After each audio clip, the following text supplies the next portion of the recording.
Hey everybody, welcome back to Noise Complaints. I slept like crap last night, and the reason why, because once again the Vizio television in our bedroom, it's an M series, decided to just have a mind of its own, and I'm getting close to being at like my wits' ends with this television. I think Vizio is a great company. I think they do make a very, very high value product, but there's so many little ticky-tack things about every product they make, from the most expensive to the least expensive, that just are starting to drive me insane. And I've been a Vizio customer for, gosh, well, I bought my first Vizio when they used to be called V Inc. That's how long I've been a Vizio customer. I bought my first ever Vizio flat panel back when they were Princeton graphics, except they had ripped off the Princeton graphics and just literally like put a sticker that said V Inc. where Princeton graphics used to be. And I've supported the brand, and I've loved the brand, and their quality and their design has gone through the roof over the years. But God, their operating systems, their back end, their menus are just awful. It's just garbage. It really is. It's slow. SmartCast will fail, yet you'll have internet connection, you'll have a connected, Ethernet or Wi-Fi connection in your home, but SmartCast that Vizio runs will be down, which will render the entire television useless if you don't have source components plugged into it. And that has been happening more and more and more with this platform, and that's, combined with the power cycle issues, it's just starting to really wear on me, which brings me to what I wanted to talk about today, which is you kind of get what you pay for. And so Vizio does provide a lion's share of the highest end picture quality available today. They really do. And I've tested this numerous times. And the Vizio televisions, as far as end use picture quality is concerned, you can calibrate them within an inch of perfection. Out of the box, they are wildly inaccurate. And so when I say you can calibrate them, I'm saying that I'm breaking out my calibration software, SpectraCal, and their CalMan software. I'm breaking out professional meters, a special laptop, and I am dialing it in. Now, do 99.9% of consumers out there today calibrate their displays to that nth degree? Absolutely not. Absolutely not, and they never have. Discs like Digital Video Essentials and the like became very, very popular because people, used those discs, popped them into their DVD or Blu-ray players, looked through the little filters and whatnot, and believed that they were calibrating their displays when in fact they were not. You were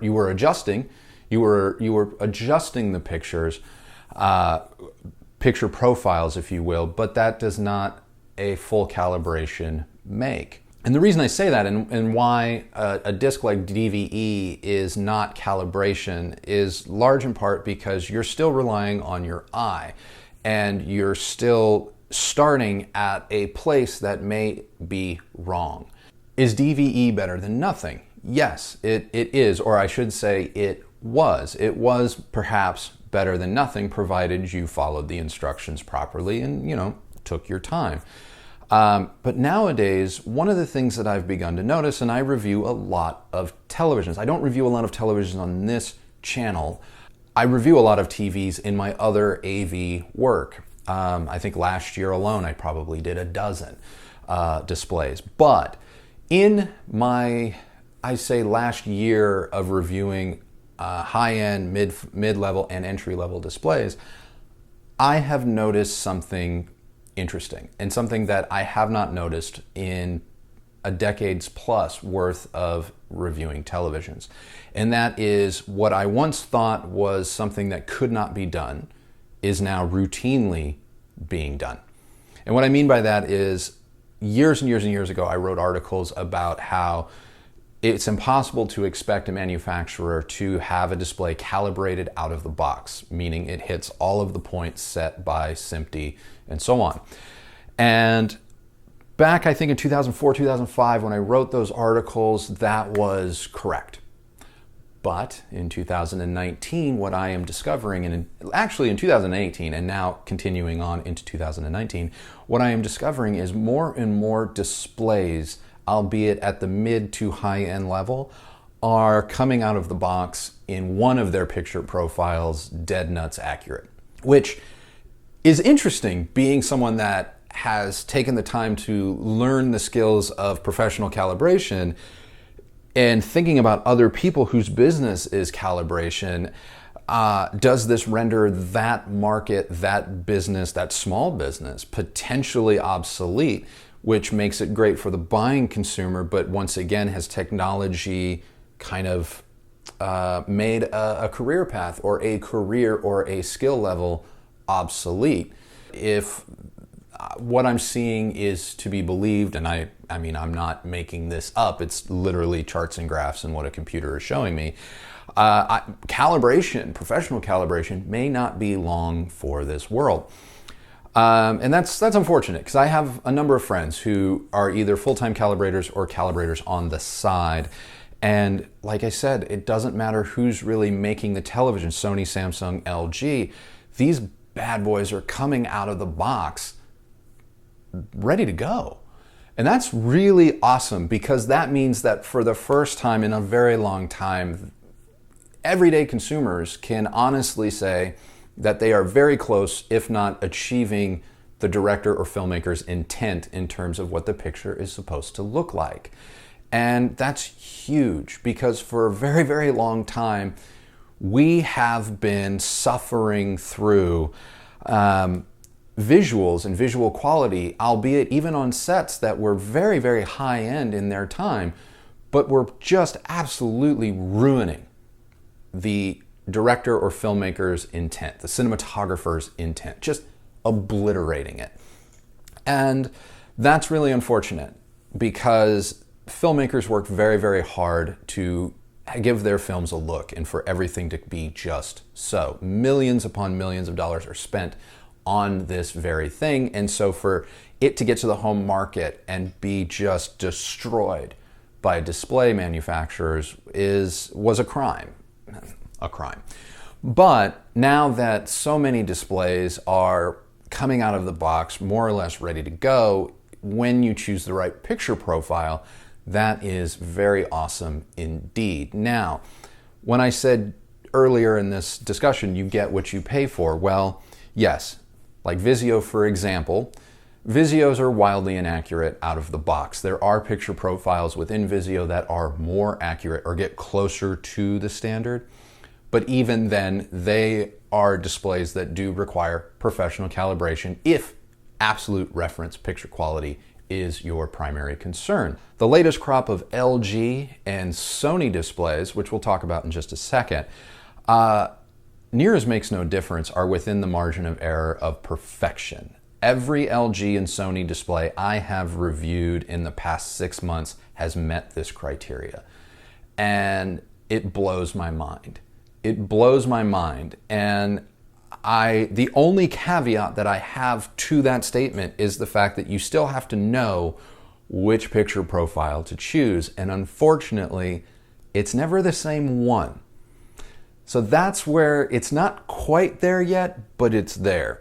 For example, I have a brand new 75-inch Sony 950 LED, full panel backlit LED LCD in the living room that I am currently reviewing. And in its standard, obviously vivid photo and all of that, it's wildly inaccurate. It's blue as a Smurf. You get into the cinema mode, it gets better, but for whatever reason, you pop it into custom, which implies that, okay, custom is where you perform your calibration. It's not that calibration is already done, it's where you should perform your calibration. You pop it into custom, well, it's done. It's done. And LG, you put it into cinema mode on certain displays, like their LED displays, it's largely done. But if you put it in Technicolor in their OLEDs, it's done. So it you have to know which picture profile to choose, but there are picture profiles within a lot of these displays that are being sold now that are, for lack of a better word, within the margin of error of perfection. Needless to say, everything is pretty much awesome nowadays. It's just blowing my mind as someone who has spent the better part of a decade vouching and promoting calibration, not from like a sales point of view, but just something that you should think about when buying a new display. That we are in an era where displays are largely calibrated, right out of the box. And that's pretty awesome. So anyway, that's one of the things I wanted to talk about. And it brings me to another topic that, again, is carried over from the comments. You guys are fueling this show because I read your comments and I go, oh my God, that's something we should talk about. And so in the comments, in the last episode, I talked about how I made a mistake in overspending for AV equipment. And a lot of you agreed with that. And it wasn't, I didn't put it out there for you to agree or disagree. I just put it out there as my point of view. But a lot of you also shared, like, this was the reason you were buying vintage, or this is the reason why you don't upgrade. And I get it. I totally get it. Again, I'm still going to say that doesn't mean that everything that's new is crap. Not by a long shot. We live in an era where everything is pretty much awesome, like I said. And you can have performance at the hundreds of dollar level that once used to cost you thousands. And so that cannot be overstated. That cannot be underplayed. You can go into a Best Buy or a big box store, Fry's, Amazon, whatever, and you can buy truly, truly great performance at a value price. And you don't have to buy vintage. Not that there's anything wrong with buying vintage or used. I get it. A lot of people, myself included, there's certain products out there that I didn't get a chance to own the first time around. So my only option is to buy them second hand. And for that is what the used market is good for. But understand one thing. If we all flock to the used market, if we all buy secondhand, well, it's only going to inflate secondhand prices because supply is going to go down. But it's also going to cost new manufacturers either the funds needed to continue to innovate, or it's just going to cost them their ability to be in the market at all. So again, not a doomsday scenario. I don't want to be doom and gloom about audio and home theater and the nature of things and how it's not growing, but it is something to keep in mind when you're making your next purchase. But if enough people only use eBay, it does have a ripple effect downstream, and that either means that new and innovative technologies aren't able to be developed in a timely manner because companies literally don't have the funding to do it because the sales aren't there, the profits aren't there. But at the same time, you could effectively kill off brands that we do in fact need for this hobby to survive. So just something to also kind of think about. And then speaking of brands and survival, in the last couple of weeks, I have noticed a few brands that I kind of thought were gone. Or maybe they weren't gone, but they used to be real staples, and then they kind of faded from view, and now they're like back, and I just thought that was really cool, and I hope they're back, and they're going to stay around and be relevant. But I do understand that largely the reason they kind of faded from view is either they didn't have the budgets, like we just talked about, to market and advertise and keep their name in front of our face, or maybe they've undergone some management or changes and stuff like that. But yeah, I just noticed in the last week, like 4 or 5 brands that I honestly hadn't been thinking about in a long time kind of resurface. And those brands were Aperion Audio. They haven't had a new speaker in a number of years. And so obviously when you don't have anything new to sell and with new players entering the market, you kind of get left by the wayside. But they have a new line of loudspeakers now, and I'm going to be kind of looking into them. I'm not saying that I'm going to be reviewing them, but I do want to look into them. But yeah, they just kind of popped up on my radar. It's like, oh my God, Aperien's still around. That's amazing. Outlaw Audio, another brand. I was a huge Outlaw Audio fan and have owned a number of their products and still think that their products are amazing. But they have some new amplifiers and a new-ish processor, new to me. You know, I think the last processor I had of theirs was the 975, I believe it was, and I thought it was great. Little slimline, cheap little piece that had great sound and a full bore parametric EQ. That's amazing. But yeah, they're kind of around, and I liked that as well. Orb Audio, another brand that I noticed for the first time in a number of years. If you're into little satellite subwoofer combinations a la Bose, but with better sound. Orb Audio, another brand worth checking out. They've got they don't have new stuff, but I think maybe maybe they do. I don't know. I don't know if it's new or if they're just kind of refocusing their efforts on what it is that, you know, got them to the dance. But they've started to pop up on my radar again. There was one other one. What was the other one that I noticed? Aperien, Orb, Outlaw. Oh, ATI. Like the original American OEM for a lot of brands.